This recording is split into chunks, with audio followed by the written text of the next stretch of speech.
और आज का ही देते हैं। हाँ हाँ बोलो कि तू लाख छुपाई में प्यार बगे, तू लाख छुपाई में प्यार बगे, दुनिया के पता चल जैते रे। चुप के चोरी मिले है, अमिल में तमाजा रे। मतलब तुम क्या चाह रहे हो? आगे देख लियो चाहिए हर करे छोड़ा चुप चुप छोड़ा चुप चुप चुप ले ये खसिया वही कुछ पढ़े अब खसिया वही कुछ पढ़े छोड़ा चुप चुप चुप ले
भैया लगा बतार कैसे कहबो।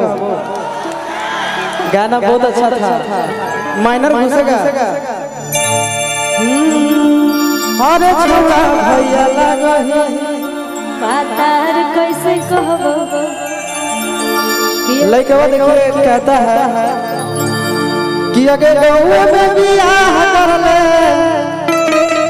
प्यार करबो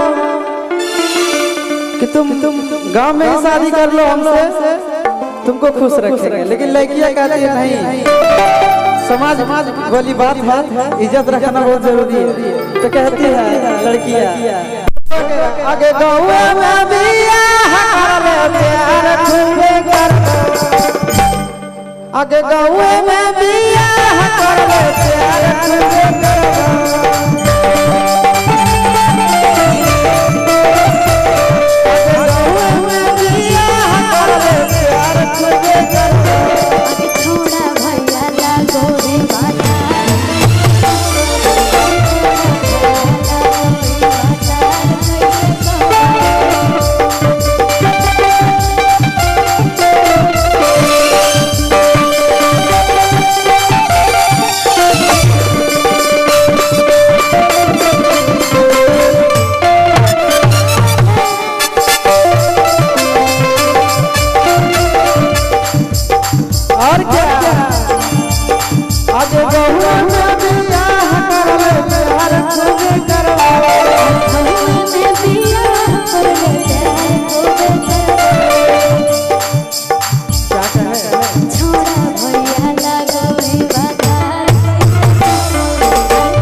करह सभे फुसुर फुसुर बात गड़बड़ लागे हो की करह सभे फुसुर फुसुर बात गड़बड़ लागे हो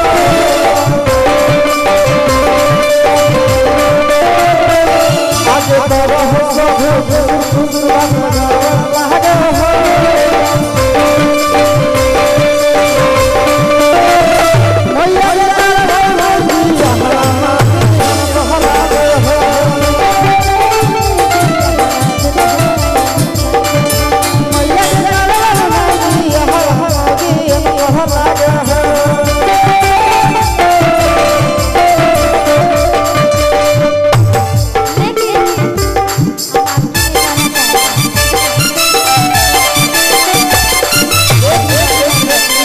चाह रही है मेरे लिए, सुन लीजिए। और आज का ही देते हैं। हाँ हाँ बोलो कि तू लाख छुपाई में प्यार बके, तू लाख छुपाई में प्यार बके, दुनिया के पता चल जाते रे, चुप के चोरी मिले है, अमिल में तमाजा रे। मतलब तुम क्या चाह रहे हो? तुम घर में मार खिलवाओगी जाने की ना मैं हरिया मार के कौन हाथ देगी। लेकिन नसीब से एक मिनट, हेलो एक मिनट। हाँ हाँ हाँ भैया जी जी जी रोशन जी तो चले गए, लेकिन बहुत अच्छा लगा कि रोशन जी इतना विपद स्थिति में भी आपके चलते आए, बहुत अच्छा लगा। बहुत बहुत तो हमारे रोशन भैया के लिए एक बार जोरदार ताली बजाइए कि इतना कठिन परिस्थिति में भी वो यहाँ अभी जानते नहीं